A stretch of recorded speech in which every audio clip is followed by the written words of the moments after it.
ফিলিস্তিনে বর্বর হামলার প্রতিবাদে কুষ্টিয়ার কুমারখালীতে বিক্ষোভ মিছিল ও সমাবেশ অনুষ্ঠিত। কুষ্টিয়ার কুমারখালীতে বিক্ষোভ সমাবেশ অনুষ্ঠিত হয়। 21 মার্চ জুম্মার নামাজ শেষ করে কার্যক্রম শুরু করে সাবেক ভাইস চেয়ারম্যান উপজেলা পরিষদ কুমারখালী ও নায়েবে আমির বাংলাদেশ জামায়াতে ইসলামী দল কুমারখালী উপজেলা শাখা।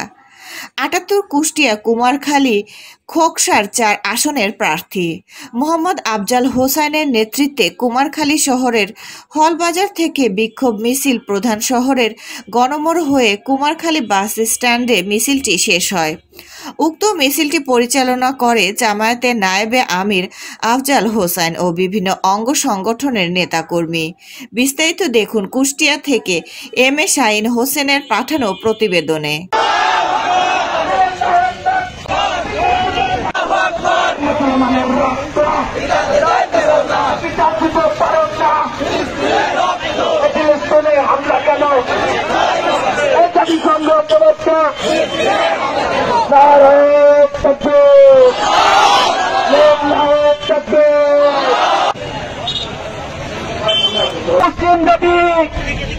এই হামলার চিত্রমি তৌহিদি জনতা এ পর্যায়ে আজকের বিক্ষোভ মিছিলে সংক্ষিপ্ত বক্তব্য রাখছেন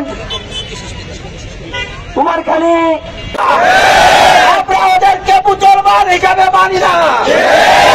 আমরা দেশবাসীকে, প্রিয় মুসলিম জনতাকে অনুরোধ জানাতে চাই, ওদের অর্থের উচ্চ ধ্বংস করে দিতে হবে। এজন্য ইহুদিদের যত পণ্য আছে, কোন মুসলমান ইহুদিদের কোন পণ্য ব্যবহার করবে না। ওদের সকল পণ্য মুসলিমরা বয়কট করবে। যারা এই পণ্য ব্যবহার করবে, যারা হারাম জিনিস ব্যবহার করবে, এজন্য সকল মুসলমানদের কাছে বিনীত অনুরোধ, ইহুদিদের কোন পণ্য কোন মুসলমান ব্যবহার করতে পারে না। প্রিয় দেশবাসী, আমরা আসেন এই পবিত্র রমজান মাসে সারা পৃথিবীর মুসলমান কোরআনের আলোকে একটা ঐক্যের কেন্দ্রবিন্দুতে দাঁড়ায়।